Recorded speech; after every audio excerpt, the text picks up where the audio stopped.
Laba-laba kecil.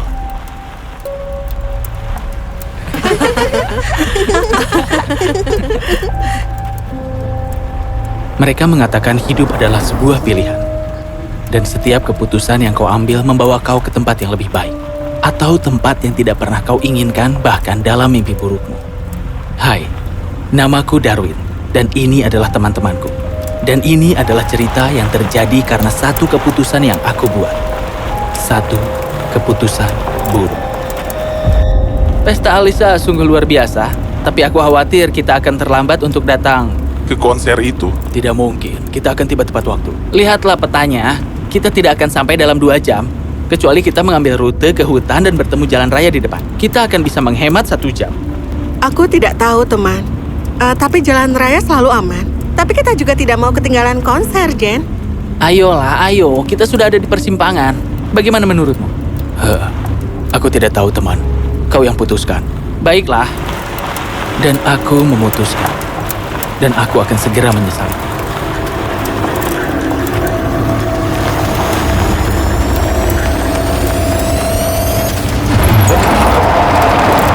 Apa-apaan ini? Bagus. Pertama, kita tersesat di hutan ini, dan sekarang mobil kita berhenti. Seharusnya kita tidak mengambil jalan pintas. Aku tahu, dan aku minta maaf. Aku ingin keluar dari tempat ini seperti kalian juga.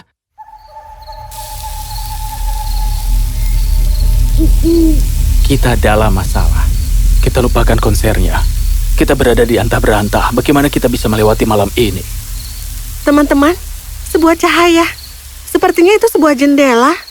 Iya, sepertinya rumah atau apalah. Lihat, kalau mobil bisa jalan lagi, kita bisa pergi ke sana dan meminta bantuan. Atau setidaknya berlindung di sana. Aku setuju. Ya ampun, ini bukan pondok. Sepertinya rumah seseorang. Ayo masuk dan ketuk pintunya. Kami mendorong gerbang terbuka dan berjalan masuk. Teman-temanku tidak memperhatikan. Tapi aku melihat gerbang itu menutup sendiri begitu kami masuk. Ada yang tidak beres. Aku merasakannya. Tapi aku tidak yakin. Belum. Aku mengetuk pintu. Kami gemetar. Bagaimana bisa tempat ini begitu dingin di musim panas? Laba-laba kecil naik talang air. Hujan turun, laba-laba hanyut. Laba-laba kecil naik talang air. Hujan turun, laba-laba hanyut. Ya, aku membeku di tempatku. Penampilan pria itu menggetarkanku. Halo tuan, namaku Barnard. Dan ini Darwin. Itu Jane, Molly, dan Nexa. Mobil kami mogok di jalan. Dan kami ingin tahu, apakah kami bisa bermalam di tempatmu? Kumohon, kami akan pulang di pagi hari. Pria itu memandang Barnard. Dan kemudian berbalik ke arahku. Senyumnya menghilang dari bibirnya dan sekarang hanya matanya yang tersenyum. Darwin, apa itu namamu? Ya? Kau seharusnya mengambil jalan raya. Apa? Bagaimana kau bisa tahu? Banyak anak muda akhirnya mengembara ke hutan. Karena mereka mengambil jalan pintas. Itu buruk untuk mengambil jalan pintas untuk apapun kau tahu. Ngomong-ngomong, kalian tunggu di sini. Biarkan aku pergi memberitahu Nyonya.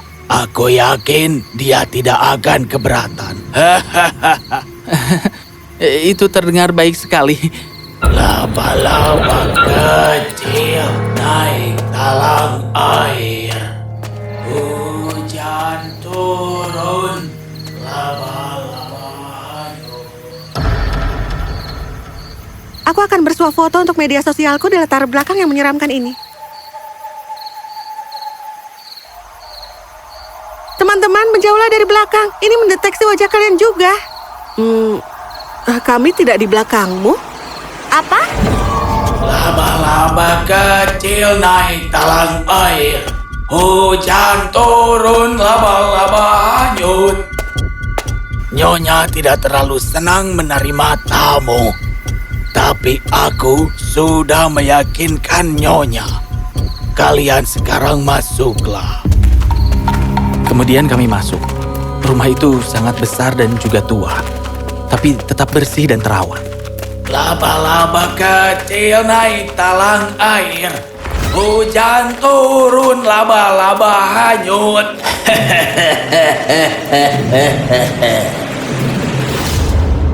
Apa ini cukup? Itu hebat sebenarnya.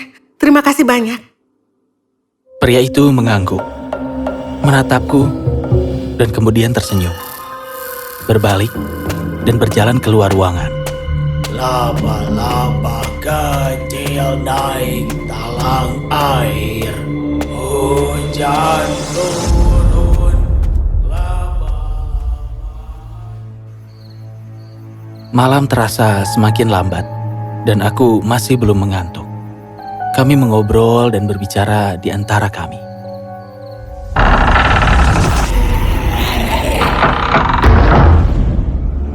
Siapa? Siapa itu?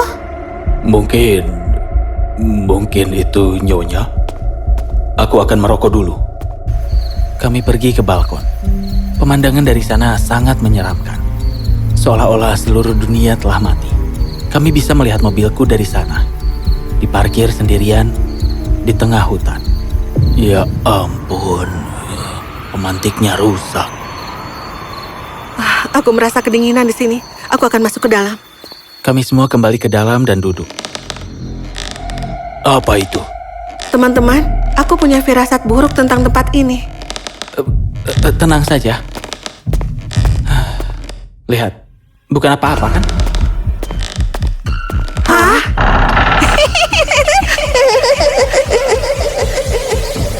Siapa itu? Halo? Teman-teman, ada yang tidak beres di sini. Sebaiknya kita pergi saja dari sini. Kami semua setuju dengan Jane dan mengambil barang-barang kami dan hendak pergi. Ketika di balkon aku melihat siluet seorang wanita. Aku menelan air liur dengan susah payah dan berbalik untuk pergi. Aku tidak memberitahu teman-temanku tentang hal itu. Saat kami tiba di gerbang, kemudian aku berbalik dan melihat Pak Tua berdiri agak jauh dariku dengan lentera di tangannya. Laba-laba kecil naik talang air. Hujan turun membunuh laba-laba. Oh tidak.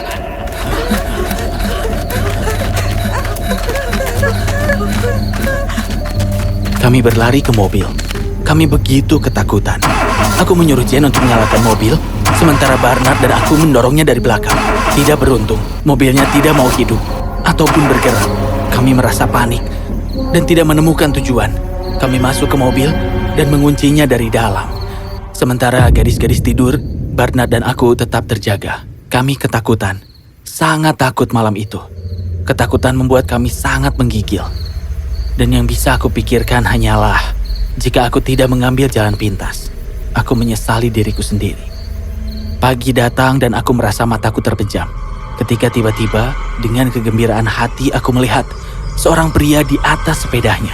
Aku memanggilnya. Hei Tuan! Ya? Mobil kami tiba-tiba mogok semalam, dan kami harus segera memperbaikinya. Apakah kau tahu bengkel mobil di sekitar sini? Ya, aku sendiri adalah seorang mekanik. Biar kulihat. Oh, bagus. Terima kasih banyak. Mesinnya terlihat bagus. Aku tidak melihat ada masalah di sini. Apa? Kami melihat asap keluar dari mobil tadi malam.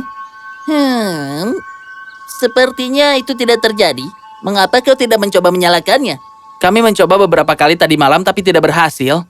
Sekarang coba kau nyalakan kembali. Dan aku melakukannya. Dan anehnya, kami semua terkejut mobilnya menyala. Kami semua saling memandang dengan kaget. Terima kasih banyak, Tuan. Ya, sama-sama. Bolehkah aku bertanya? Tapi bagaimana kalian menghabiskan malam di dalam mobil kalian? Kalian terjaga sepanjang malam? Ya ampun. Sebenarnya, kami tinggal di bungalow itu selama beberapa saat, tapi kemudian... Bungalow? Bungalow apa? Bungalow di ujung jalan itu. Apa yang kau bicarakan? Kami berjalan sedikit ke depan untuk menunjukkan padanya bungalow dan kami semua terperanjat. Bukan bungalow yang kami lihat tadi malam. Sebaliknya berdiri sebuah bangunan di reruntuhan. Gerbangnya berkarat dan tertutup tanaman merambat. Kunci hitam besar di tengah menggenggam gerbang. Aku melihat ke balkon tempat kami berdiri. Balkon itu rusak dan hancur. Seketika itu, aku merasa merinding. Oh, ya ampun. Bagaimana mungkin? Kalian tinggal di sini? Itu mustahil. Rumah ini hancur selama 50 tahun. Dan bahkan gerbangnya tidak terbuka. Tapi tidak seperti ini. Percaya padaku, orang tua yang tinggal di sana bersama istrinya yang murah hati. Tapi kami merasa ada yang salah. Lalu kemudian kami pergi. Ya ampun, ini rumah hantu, Tuan. Kami tidak mendekati rumah ini setelah matahari terbenam. Dan pada siang hari kami juga menjauhinya. Dan tidak pernah menyentuh dinding ataupun gerbangnya. Sekarang kalian tahu mengapa mobil kalian berhenti agak jauh dari rumah itu tadi malam? Kalian beruntung masih bisa hidup. Pergilah sekarang, ambil rute itu menuju barat, dan kalian akan tiba di jalan raya. Kami kemudian saling memandang dan kemudian bergegas menuju mobil. Terima kasih banyak, Tuan. Maaf, tapi tolong jangan sentuh aku. Mungkin saja kau telah dikutuk. Kau menyentuh gerbangnya. Apa? Tidak apa-apa, terima kasih banyak. Kami segera tiba di jalan raya, dan kami tidak pernah melihat ke belakang. Kami senang dan lega bisa keluar dari sana. Tapi aku terus memikirkan apa yang dikatakan pria itu. Aku pikir dia percaya tahayul. Sampai Nexa menatapku, tersenyum dan... Laba-laba kecil naik talang air. Hujan